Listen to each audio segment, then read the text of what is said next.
Selamat pagi. Assalamualaikum warahmatullahi wabarakatuh. Salam sejahtera untuk kita semua.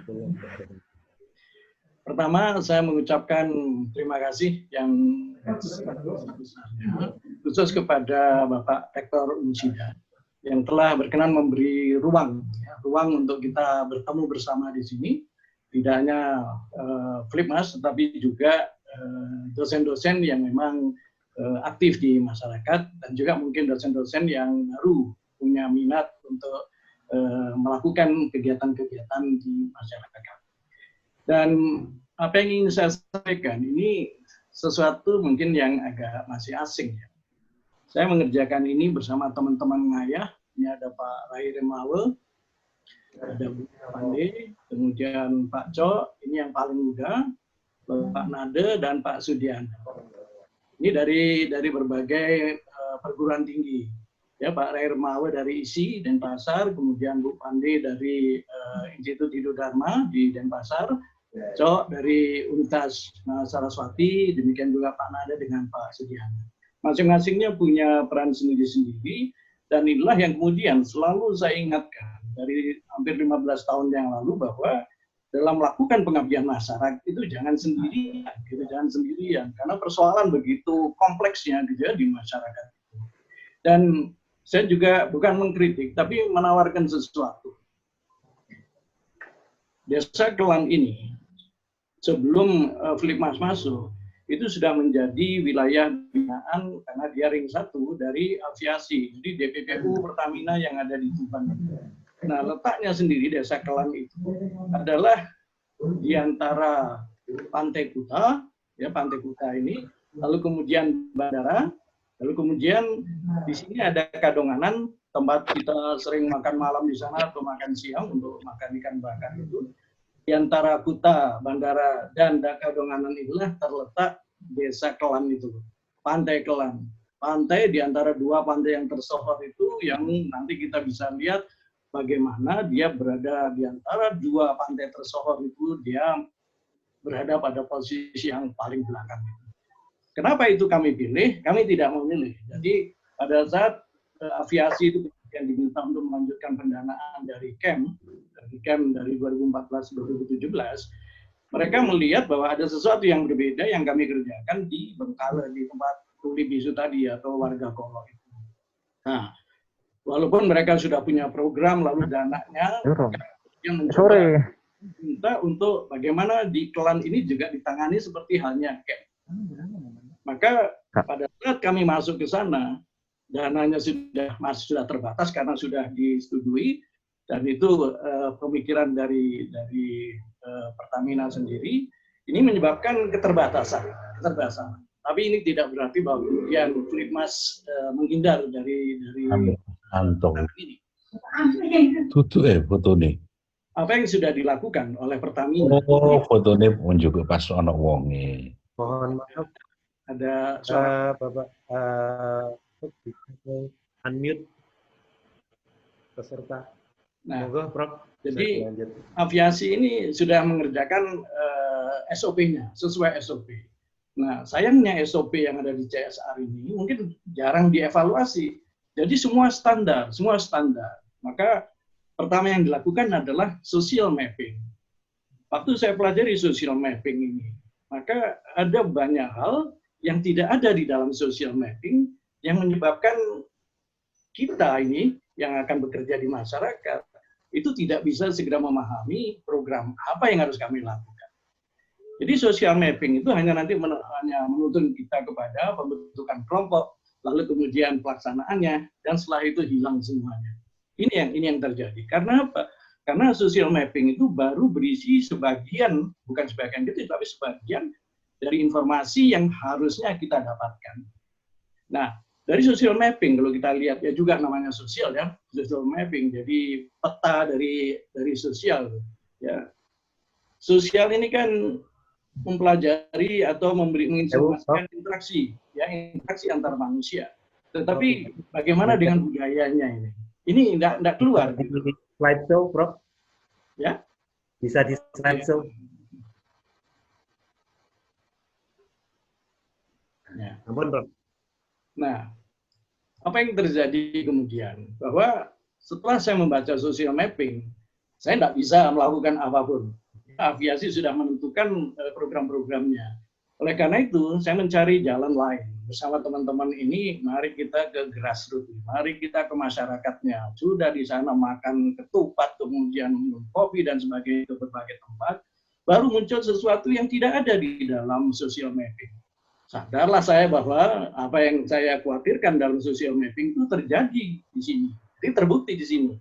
Dan dari social mapping itu, aviasi memang bisa mengeluarkan pelatihan, ikan asap, lalu membeli keramba jaring apung untuk nelayan ikan dengan ikan kerapunya, lalu penanaman bibit dapur. 3 kegiatan ini itu sudah tidak ada semua, gitu, tidak ada semua. Waktu saya ketemu sama ibu di sana, ya Pak, kami dilatih bikin ikan asap itu siapa yang makan Pak? Di sini tidak yang makan ikan asap. Jadi semua fasilitas yang sudah diberikan itu tidak terpakai, jadi mangkrak semua. Keramba jaring apung masih ada tinggal 1, tapi ini kemudian menjadi sorotan dari KLH pada saat mereka mengevaluasi keberhasilan pemberdayaan ini. Kenapa dari 55 orang kok hanya 1 orang yang aktif? Kelompok yang lain atau manusia yang lain yang ada dalam kelompok di mana? Tidak ada yang peduli. Nah, ini salah satu juga yang harus kita perhatikan, bahwa pembuatan kelompok ini memang SOP-nya CSR. Tapi apakah benar selalu bahwa bikin kelompok baru bisa jalan? Ini salah satu hal yang saya bisa lihat sendiri di lapangan. Semua kelompok itu tidak eksis lagi.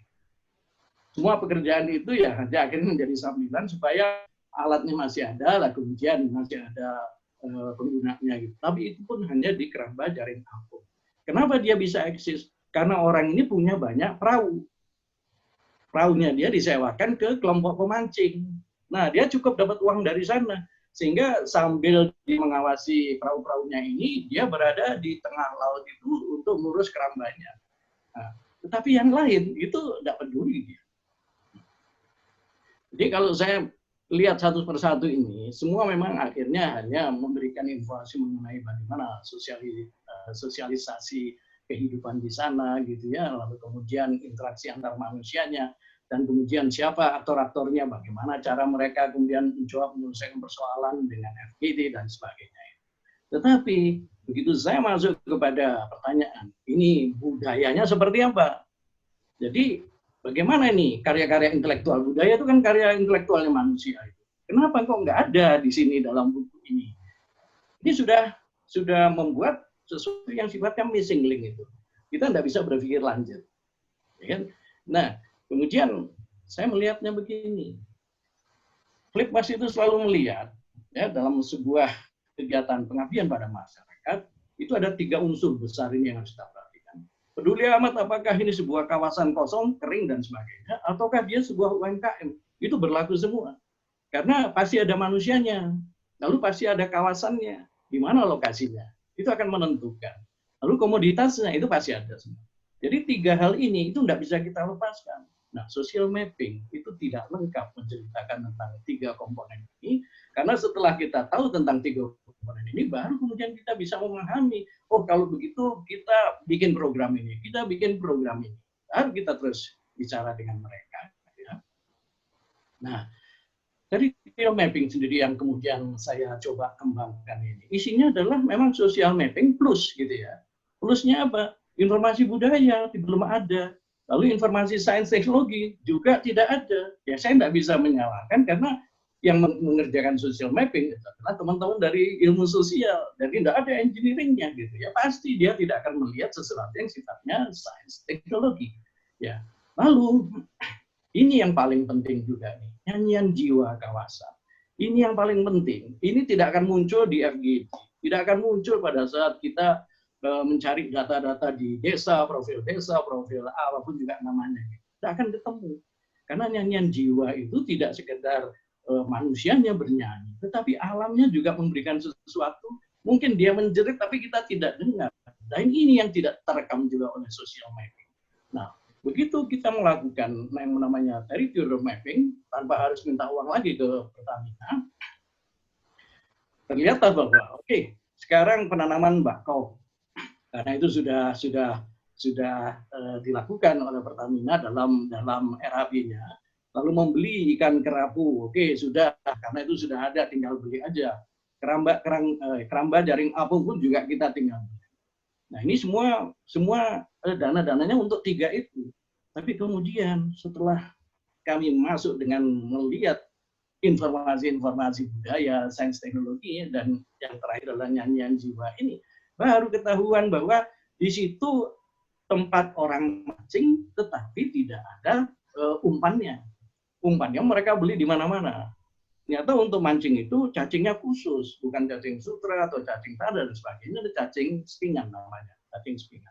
Nah, kemudian setiap bulan Maret Agustus, kadang-kadang dimulai dari Februari kemarin ini, limbah kayu, potongan-potongan sampai 3 bahkan 5 meter itu terdampar di sana. Ini masalah. Tetapi untuk mereka bukan masalah. Karena apa? Setelah kering mereka jual. Ada yang datang beli, selesai sudah. Tidak menambah apapun. Ya, ini seolah-olah kan dia diberi subsidi, lalu subsidinya dikasih orang lain. Ya salah sendiri kan. Tetapi kenapa salah? Ya karena tidak berpikir bahwa ini bisa dimanfaatkan. Maka Pak Rai sebagai seorang seniman gitu ya, dan kemudian melihat kawasan ini, mari kita buat sesuatu yang berbasis pada sampah ini. Jadi sampah itu jangan hanya ngitungin sampah-sampah plastik gitu ya, sampah kertas, daun dan sebagainya organik. Tetapi ini juga sampah gitu Pak.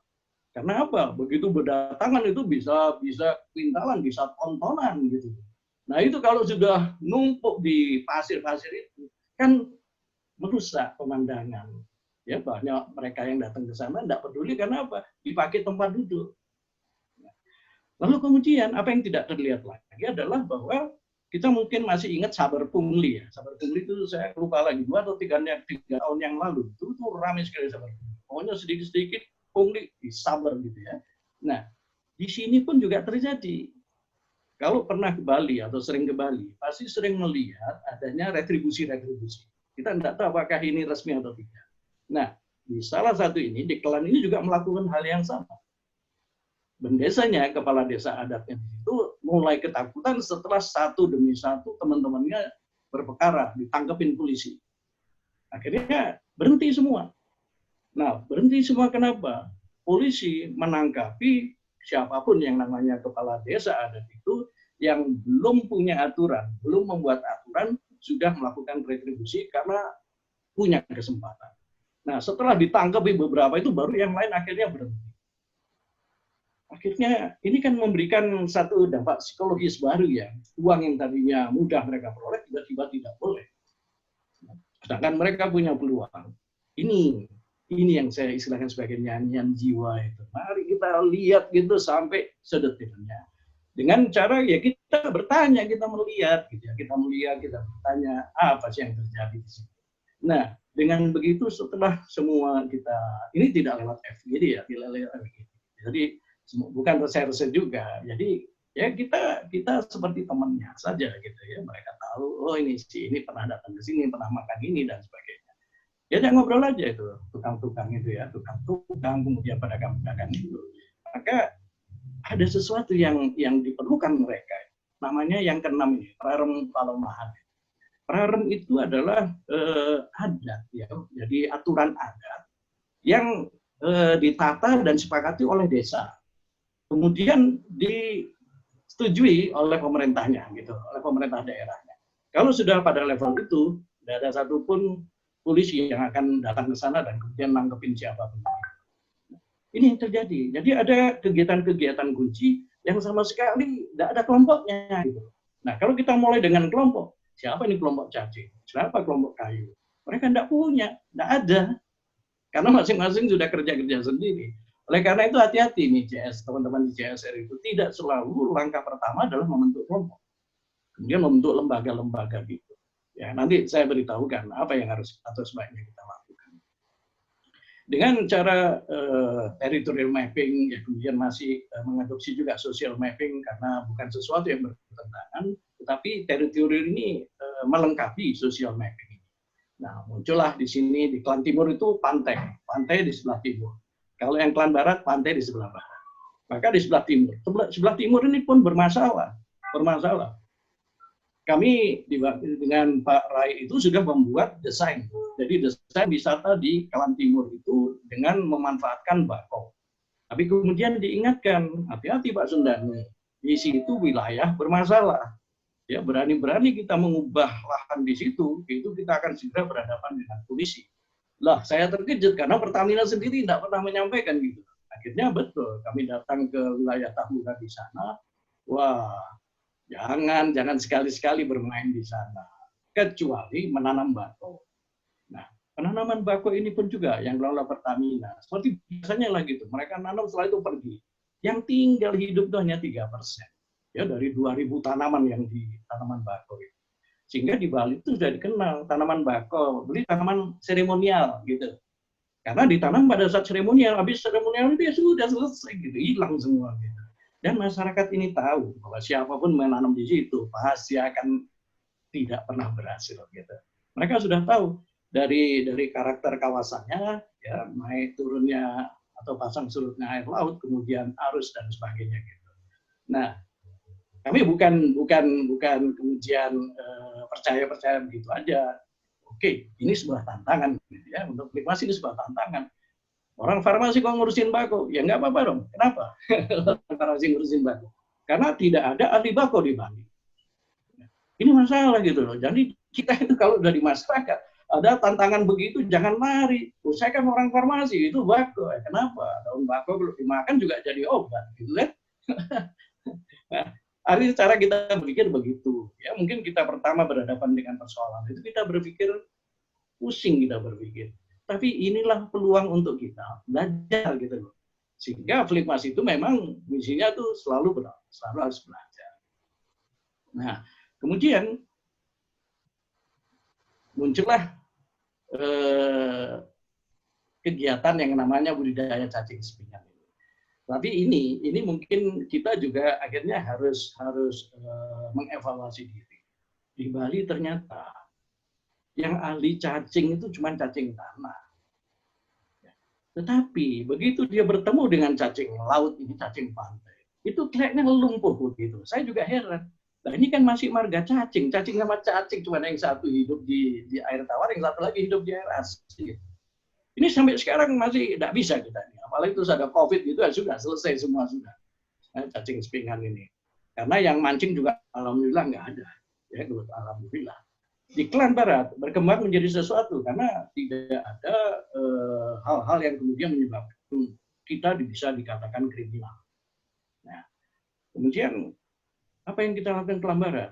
Pak Rai kemudian berpikir, ini pantai, ini indah, tapi pantai wisata itu tidak ada yang dibuat indah gitu. Itu semua sudah seperti itu. Maka Pak Rai ini kemudian mengkreasikan taman kering. Wah, taman kering ini apa? Taman yang tidak pernah disirami, yang mana ini? Jadi ternyata taman kering, ikut selfie, kemudian warung yang namanya Tipat Santo. Tipat Santo itu ketupat gitu ya, ketupat yang pakai bumbu kacang itu. Ya, itu namanya Tipat Santo di Bali. Nah, kita renovasi. Kenapa kita renovasi? Ya kita kasih tahu ini masyarakat di sana itu. Sampah ini jangan dijual gitu loh. Sampah ini sebetulnya bisa membuat kawasan itu indah. Nah kita kan biasalah kalau di lapangan kan tidak bisa ngomong-ngomong kayak begitu kan, kita harus kasih contoh.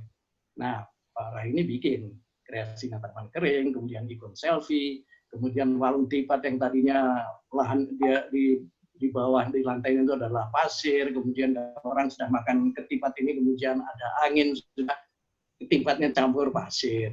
Nah kemudian lahan parkir, kemudian pedagang kaki lima. Ini luar biasa. Malam minggu itu sudah tidak akan bisa bergerak di sana. Ya, kalau sudah masuk, tidak bisa keluar sampai bubar. Nah, kemudian apa lagi yang kita kemudian tawarkan mereka? Kita buatkan aturan adat untuk mengurus pantai ini. Jadi di Bali itu ada 3 nih Praram ini. Ada yang mengurusi tempat sembayangnya, wilayah sembayangnya, ada yang mengurusi tempat tinggalnya, lalu ada yang mengurusi pekarangannya.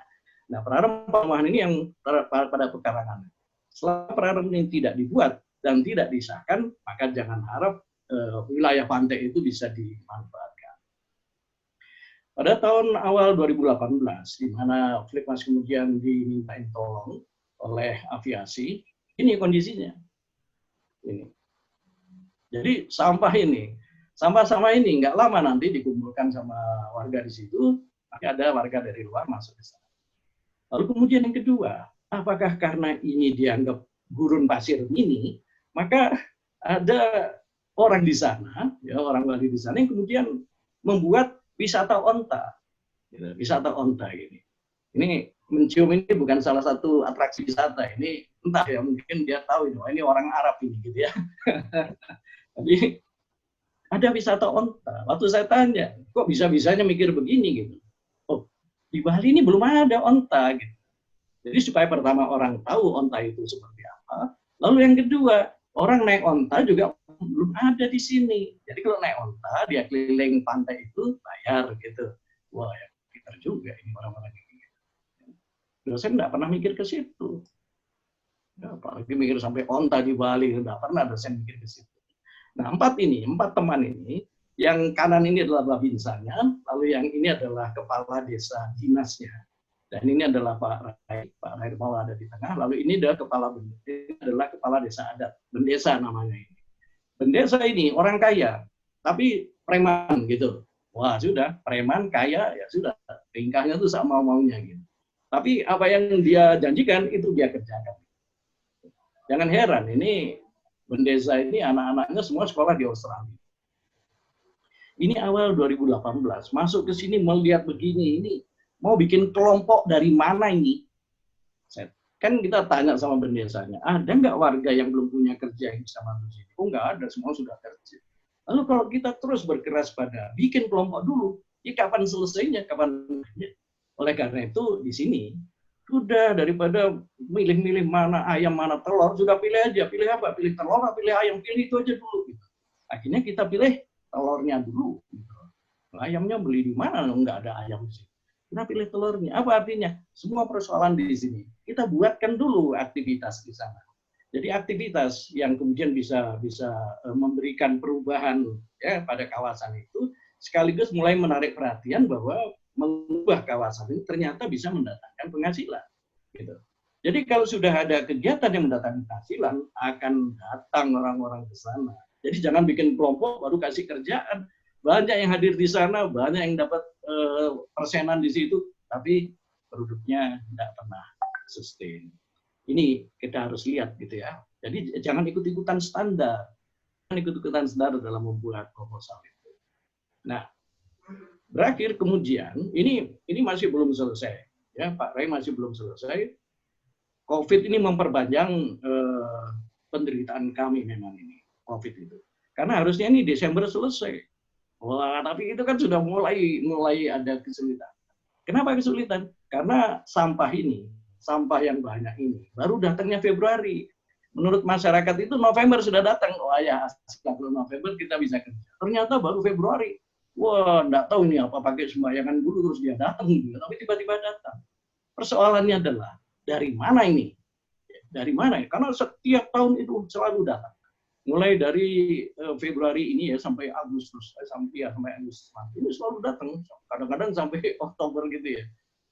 Siapa ini yang motong-motong ini? Ini kan masih hasil buangan. Ini masih limbah. Bukan potongan kayu yang lodging itu ya. Ini pasti ilegal.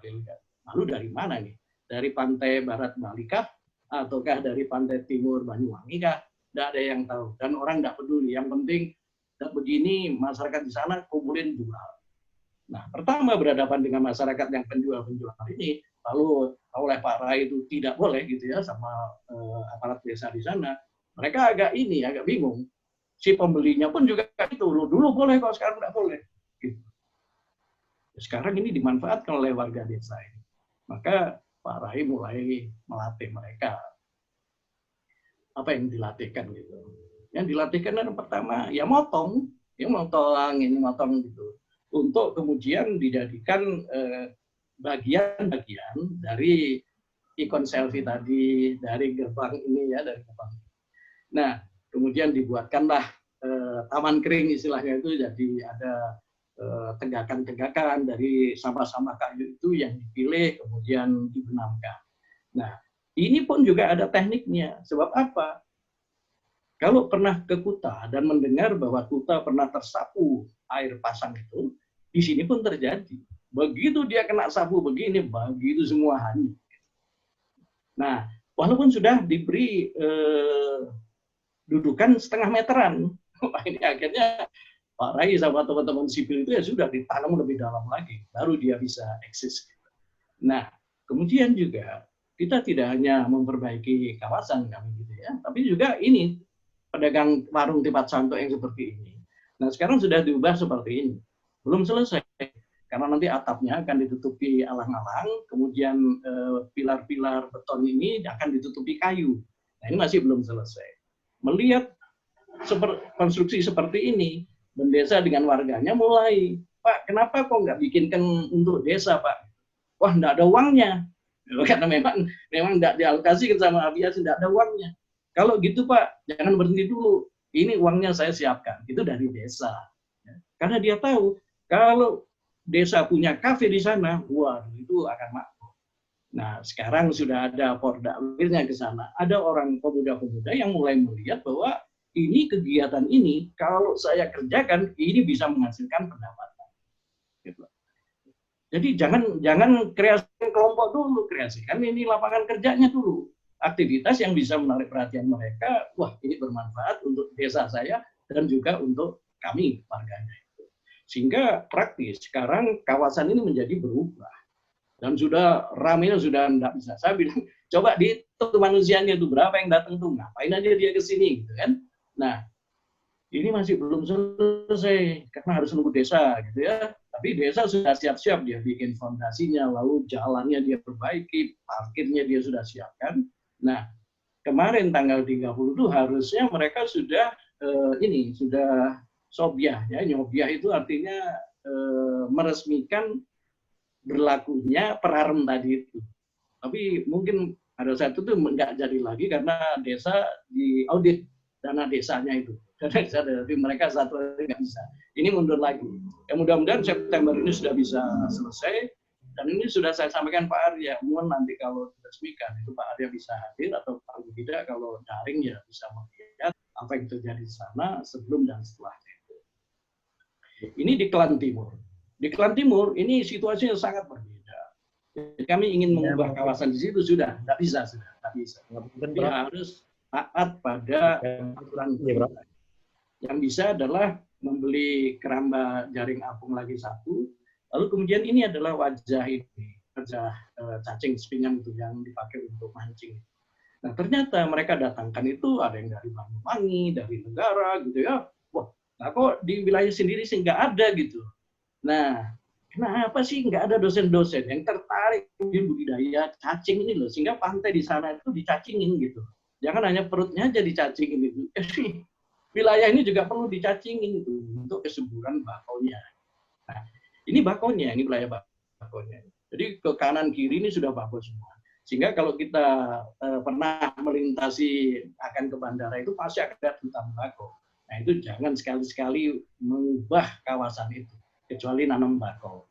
Nah, menanam bako pun juga, Tahura kemudian menawarkan, Pak pakai metode kami aja, kami akan bantu. Oke, metodenya apa? Bronjong, dari bronjong bambu. Jadi ini bambu, nanti kemudian dibelah. Di mana kemudian bibit bako itu nanti akan dijepit oleh dua bambu ini. Tetapi, apa kelemahannya? Ini kan tekniknya dia itu. Dia bilang teknik ini Pak, wah 100% jadi. Oke, kita percaya aja, orang kita juga nggak punya pengalaman. Nah, ini bronjong-bronjongnya. Jadi bambu-bambu itu dibelah jadi dua, lalu kemudian dikatupkan kembali. Maka bako-bakonya terlihat seperti ini.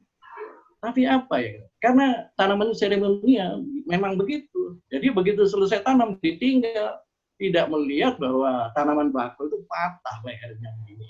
Kenapa patah? Karena gelombang itu, jadi gelombang pasang, gelombang surut dan sebagainya.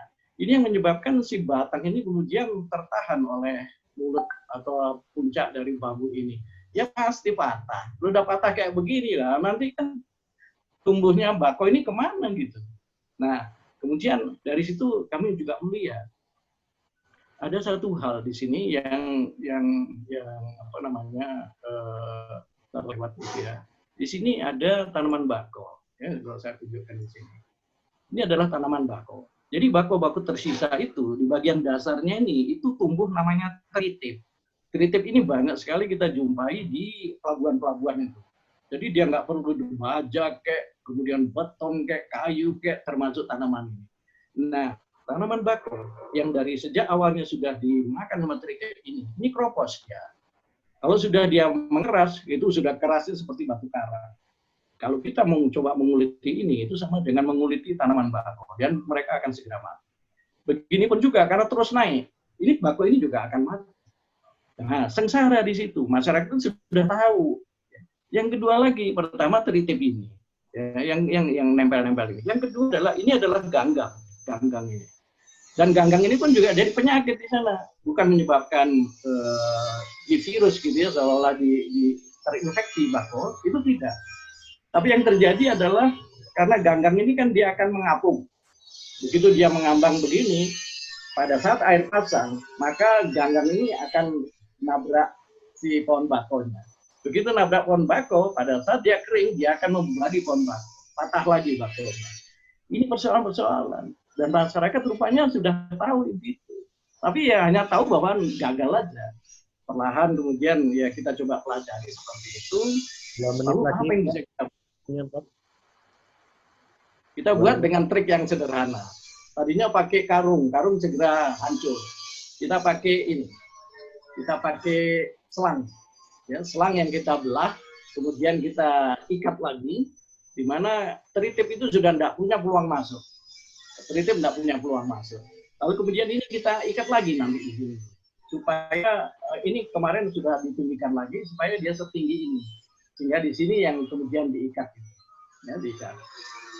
Nah, ini orang-orang ini. Nah, masalahnya adalah ini juga jelek ini pemerintah ya, tentunya aparat pemerintah. Mereka menawarkan rekanannya menjamin berapapun nanti yang mati, yang rusak, itu akan digantikan 100%. Tapi begitu rusaknya sampai 70%, mereka bilang, loh, saya sudah tanam kok, mati lagi gitu, atau hanyut dan sebagainya. Nah, tipu menipu ini itu tidak bagus di lapangan itu. Karena apa akibatnya? Kita nggak bisa mencari tahu ini salahnya apa. Nah, akhirnya dengan trik-trik pakai selang ini yang kemudian dibantu oleh Cok Javandira itu mulai bisa. Jadi sekarang itu sudah 60-70% hidup, 40% kemudian meninggal dunia ya sudah, itu maksimal yang kita jawab. Masalahnya apa? Nggak ada satupun dosen, ya, nggak ada satupun mahasiswa yang kemudian mau gitu loh belajar itu, nggak ada yang mau. Terus saya bilang ini kan makhluk hidup ini, ada pertanian di sini, ada perikanan di sini, kok bakonya dibiarkan merana? Ini saya nggak ngerti bagaimana dosen itu kemudian tidak mau belajar, gitu loh, nggak mau belajar. Ini masalah lingkungan juga. Nah, masyarakat sudah tahu ya. Sekarang kita sebutkan dengan adanya 60-70% jadi mereka mulai berpikir-pikir, wah, kok bisa juga gitu ya. Nah, kita harus memberi ya itu yang istilah saya tadi, yang selalu itu menyalakan nalar bangsa. Jadi sesuatu yang tidak pernah mereka pikirkan, berikan fakta-fakta sehingga mereka berpikir gitu. Lalu kemudian mari kita jelaskan ke mereka.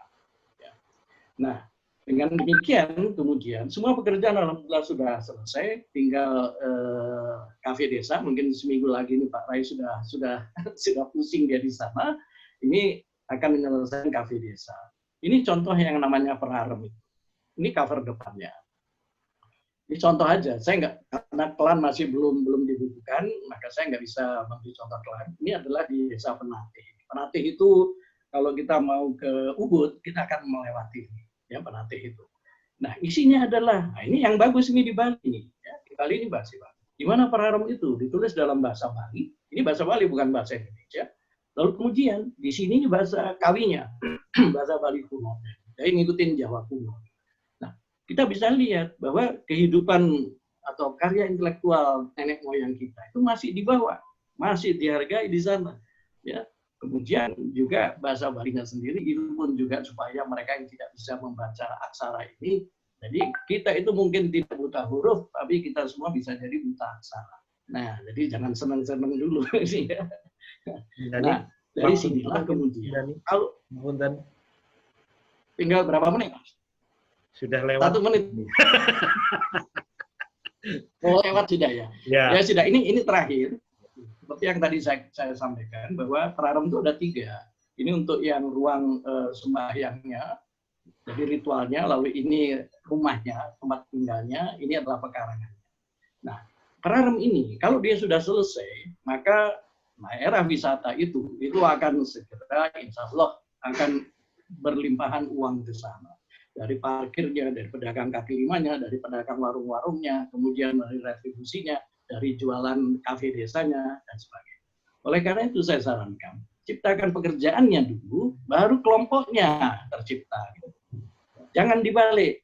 Kapan Pak? Itu apa betul Pak? Semua bisa, situasinya bisa seperti itu. Ciptakan pekerjaan dulu, baru kelompoknya tercipta. Sebagian besar itu ada terjadi begitu. Sebab sebagian besar lagi yang kemudian membuat kelompok dulu, akhirnya kelompoknya bubar setelah programnya selesai. Nah, mana yang kita akan pilih? Ya mari kita lihat di mana kita bekerja. Semakin banyak peluang dia untuk mendapatkan pekerjaan, maka saran saya adalah buat pekerjaannya dulu. Ya, untuk mereka bisa melihat dan kemudian tertarik untuk ikut mendapatkan penghasilan dari sana. Ya, baru biarkan kelompok tercipta. Tapi kalau mereka belum punya pekerjaan, ini lebih mudah. Memang betul, bikin kelompok dulu. Nah, tapi seringkali setelah kelompok jadi, pekerjaannya ada, lalu kemudian pemasarannya ditinggal. Akhirnya mati lagi. Gitu. Baik, Pak Arief, terima kasih banyak atas perhatiannya. Mudah-mudahan bermanfaat untuk kita semua. Assalamualaikum warahmatullahi wabarakatuh. Waalaikumsalam warahmatullahi wabarakatuh. Ya, terima kasih Pak Sundani untuk paparannya. Untuk berikutnya mungkin yang sudah oke. Mungkin yang Pak Husain, Pak Ismail, raise hand-nya bisa dimatikan karena sudah tadi kan sudah kayaknya belum dimatikan itu tadi.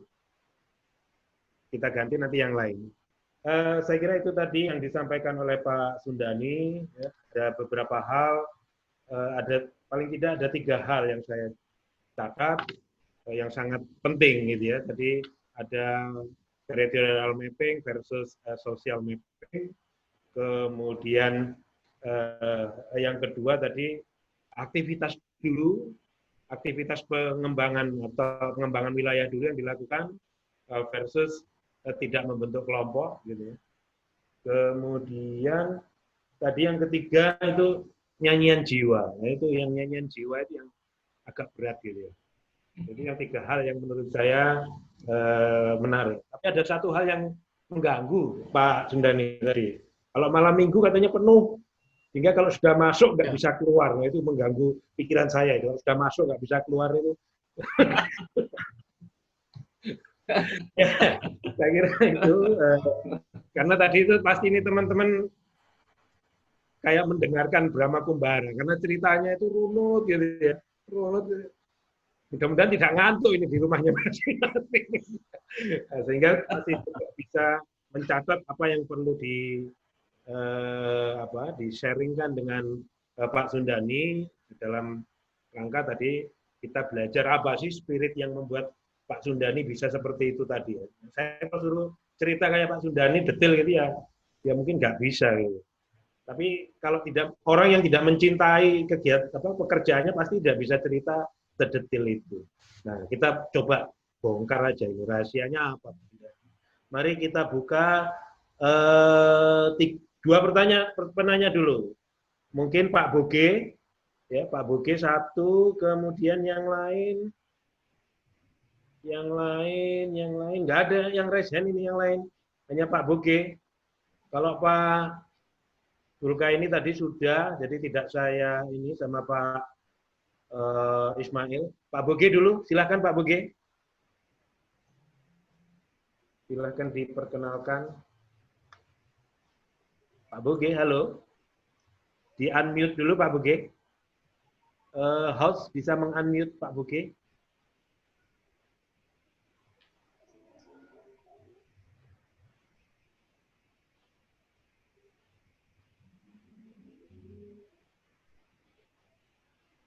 Apa masalah jaringan? Bukan, ini kayaknya mic-nya belum di-unmute oleh Mungkin panitia. Oke. Sudah. Nah, Iya. sudah. Silakan Pak Bogi. Terima kasih. Iya. Terima kasih Pak Bosnya Arif. mungkin pergi tadi nyari Pak. Iya. Assalamualaikum Prof. Sundani. Ada beberapa hal Prof yang ingin saya dikenalkan dulu Pak Bogi. Ini seluruh Oke. Indonesia perlu dikenalkan Pak Bogi ini siapa. Terima kasih Pak Arif. Nama saya Bogi, Prof. Kita sering chattingan di forum Fitmas Indonesia. Saya dari Universitas Merdeka Malang, Prof. Iya. Sebelum saya masuk di LPPM Unmer Malang, itu saya banyak aktif di program nasional pemberdayaan masyarakat atau di PNPM yang dibiayai oleh Bank Dunia itu, Prof. Kemudian jiwa pemberdayaan itu coba saya bawa ke kampus, begitu, Prof. Namun ada beberapa hal yang sering mengganjal di saya ketika saya melakukan pemberdayaan di masyarakat. Sampai pun sekarang saya masih memberdayakan masyarakat di Batik Seng di Sengguruh, Prof. Jadi saya mencoba untuk membuat semacam kampung batik gitu yang khas Malangan, begitu, Prof. Nah, yang sering menjadi persoalan itu kan begini, Prof. Pertama, karena masyarakat itu, mungkin ini saya ingin pengalamannya Prof. Sundani gitu ya. Masyarakat itu kadang-kadang pinginnya itu ada di janjiin gitu ya, dijanjiin. Ini nanti akan ada dana seperti ini, baru mereka mau ini apa itu namanya, mau berpartisipasi gitu. Iya. Iya, biasanya begitu. Nah, saya pengen seperti yang disampaikan Pak Arif tadi itu membongkar lebih lanjut ini bagaimana rumusannya Prof. Sundani agar mereka itu tanpa dijanjiin pun, dan itu terjadi, Prof. Ketika saya ada di pemberdayaan masyarakat di PNPM itu sama juga, pertanyaan masyarakat itu adalah ini ada nggak dananya gitu ya. Seringkali seperti itu gitu. Loh, apa mereka pada umumnya ke situ ya? Apa lah ini yang menjadi permasalahan, Bro. Terus yang kedua, seringkali bahwa masyarakat itu ketika selesai program itu habis, Bro. Kami sudah membangun apa itu namanya kelompok masyarakat seperti ini, membentuk ini. Kami berharap adalah dana wakaf gitu ya. Walaupun itu tidak dalam bentuk fresh money gitu ya, entah itu alat dan lain sebagainya. Setelah kita keluar dari situ, itu dilanjutin gitu loh. Mungkin Prof. Sundani mempunyai kiat atau bagaimana membangun masyarakat yang seperti itu. Terima kasih Prof. atas jawabannya nanti. Begitu Pak Arif. Assalamualaikum warahmatullahi wabarakatuh. Assalamualaikum warahmatullahi wabarakatuh. Sekaligus untuk penanya yang kedua, jadi nanti sekalian dijawab oleh Pak Sundani. Cuman penanya kedua sebenarnya saya ingin yang lain. Nah ini yang penanya yang kedua ini, kalau profesor itu ada associate profesor, ini associate begawan ini yang tanya. Adi, monggo Pak Adi. Silakan Pak Adi. Associate begawan. Adi Sutanto tadi. Iya. Kalau Pak Sundani kan disebut begawan, Pak Adi asosiasi begawan. Di unmute dulu, silahkan Pak Adi, atau mungkin dari dari panitia atau dari host ini yang harus meng-unmute. Saya nggak bisa juga meng-unmute Pak Adi. Halo, Pak Adi? Mungkin dari rekan-rekan host bisa bantu untuk meng-unmute.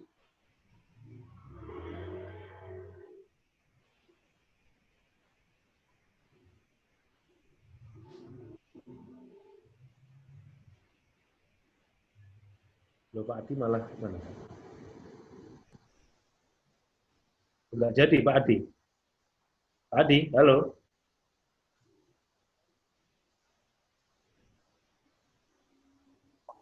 Sudah saya buka unmute-nya. Masih matiin mic Pak Adi.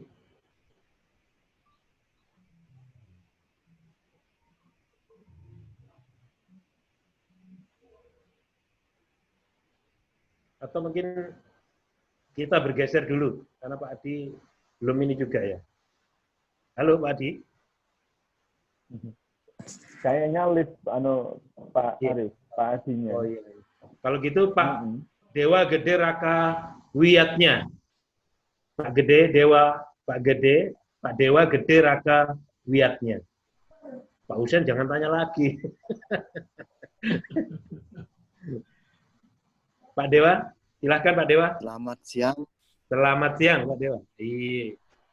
Oh pernah tahu saya Pak Dewa. Saya Gede. Saya dari Universitas Berjaya, walaupun saya orang Bali. Selamat siang Beli Sundani. Selamat siang, Beli. Yang mana dulu kelompok pekerjaan saya melihat bisa kedua-duanya benar di lapangan, menurut saya. Jadi kondisi di lapangan sangat dinamis sekali. Saya perlu juga menambahkan, saya tidak tahu banyak, mudah-mudahan ini bisa memperkaya. Kami punya pengalaman di Banyuwangi, satu kelompok yang dulunya perusak alam. Kelompok itu namanya Samudra Bakti. Kelompok ini sudah ada lama. Dia merusak alam laut dengan memotas dan menggunakan bom. Mereka berhadapan dengan polisi, alamnya semakin tidak bagus, ikan hiasnya semakin. Nah, mereka tidak bisa melanjutkan usahanya. Kalau mereka tetap menggunakan jalan sebagai penangkap ikan hias. Saya dalam tim ini ialah penyelam bersama mereka. Kemudian kami sama-sama bekerja dengan mereka. Kami tidak mengklaim bahwa ini pekerjaan kami saja, karena banyak universitas dan juga LSM yang bekerja di tempat itu. Kalau Bapak Ibu melihat sekarang di Google itu namanya Bunder, Bangsering Underwater. Mereka beralih dari merusak alam, mereka sekarang menanam terumbu karang, tumbuhnya bagus, kemudian ikan kembali lagi, tetapi mereka tidak tangkap. Mereka jual itu dalam bentuk pemandangan kepada pengunjung wisata. Jadi mereka itu dari merusak alam, beralih ke konservasi, dari konservasi mereka dapat bonus dari pariwisata. Omset mereka tahun 2018 itu 6,5 M dalam 1 tahun. Salah satu anggota kami pernah menyajikan ini, membayar kesalahan masa lalu atau membayar dosa masa lalu dari kelompok yang sama. Jadi ketuanya itu sekarang mendapat penghargaan Kalpataru karena dia berhasil bergeser dari merusak alam, mengkonservasi alam. Dari konservasi itu mereka mendapat bonus. Tapi mereka mulai dari kelompok yang betul-betul kuat dari zaman dahulu ketika mereka merusak. Jadi Sampaikan, mungkin Pak Dewa, apa Pak Dewa? Mengingat waktu. Saya ingin menambah bahwa bukan saja pekerjaan dulu, tetapi kelompok itu juga bisa, kalau dia bertahan, bisa dia mendapat pekerjaan yang lain dari yang ada. Itu yang saya ingin sampaikan. Terima kasih. Ya. Aku karo. Silakan Pak Sundani. Pak Rohman. Memberikan sharing terhadap dua Jadi pertanyaan. ini Pak Dewa, mereka bukan ini ya, artinya kita harus tahu bahwa mereka sudah tahu ada pekerjaan di situ yang menghasilkan. Mereka belum kelompok gitu ya, belum kelompok. Mereka sudah menghasilkan, tahu bahwa itu bisa menghasilkan uang kegiatan itu. Jadi ciptakan mereka, jadi alam yang menciptakan pekerjaan. Lalu kemudian mereka memanfaatkan itu, merusak itu, gitu kan? Nah, kemudian mereka mulai menyadari kalau saya merusak ini selesai semua, saya tidak punya penghasilan apapun. Nah, ini sebuah kesadaran. Nah, kalau membuat kelompok atau membuat pekerjaan itu dari yang tidak ada, itu kita buat gitu. Jadi warga ini sama sekali belum pernah kenal dengan pekerjaan itu. Gitu. Ya.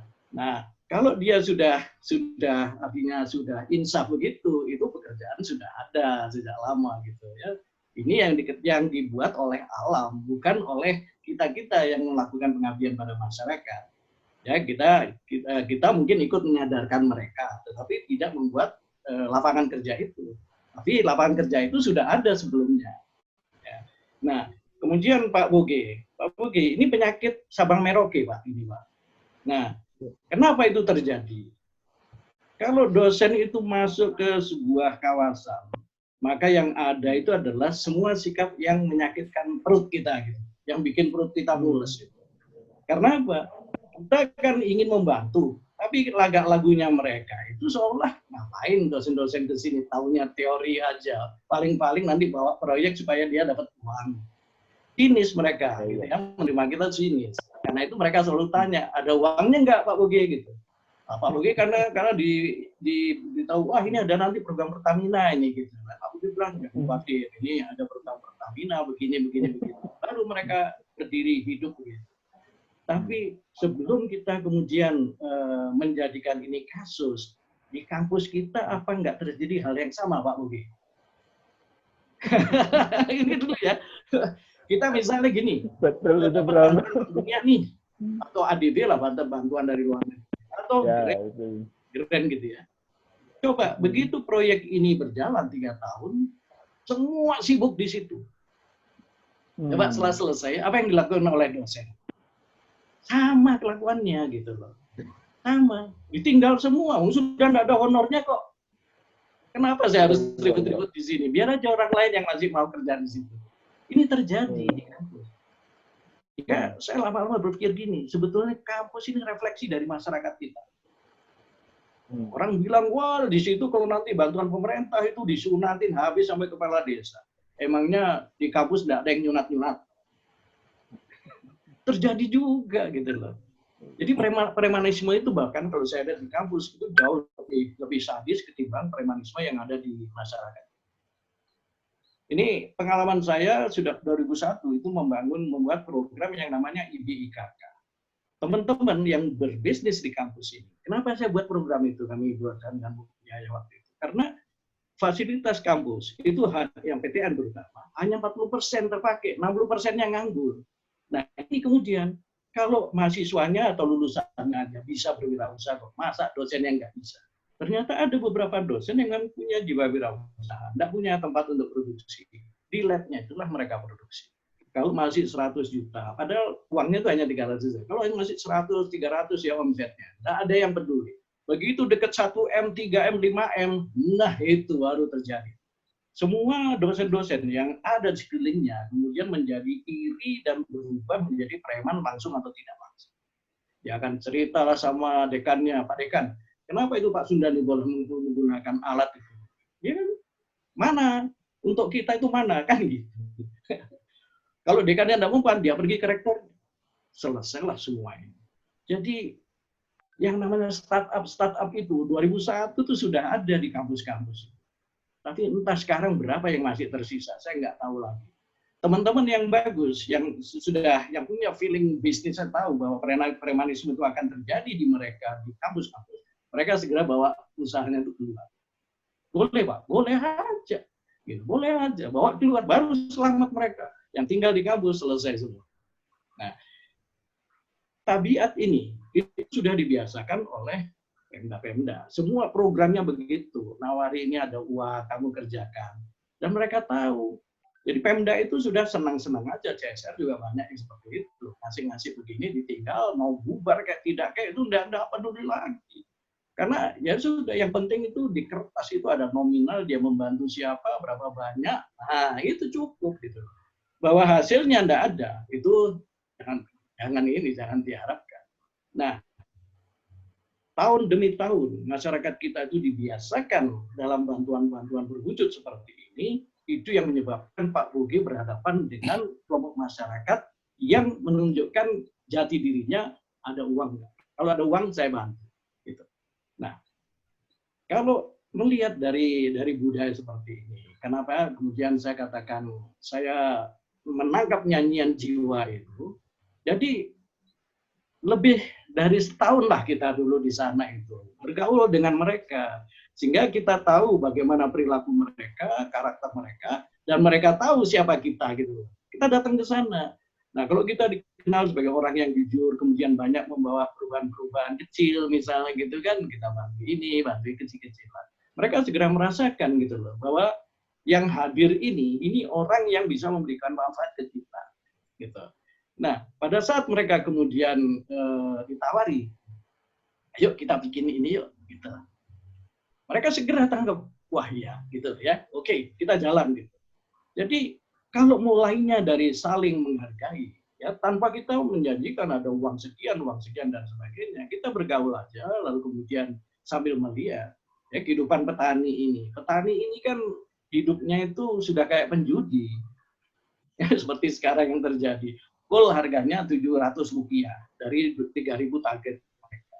Jadi 50 ton itu dibiarkan aja, nggak dipahami. Ya nggak peduli, pemerintah juga nggak peduli. Tapi nggak selesai begitu aja, dia tanam kol lagi. Lalu saya tanya, kamu kok nggak kapok-kapoknya?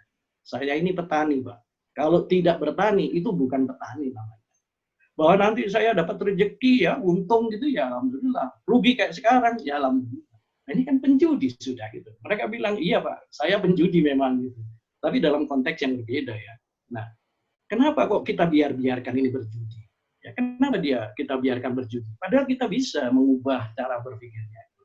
Akhirnya saya melihat begini, wah ini nggak bisa begini. Tapi kalau saya sarankan, jangan tanam ini, tanam nanas.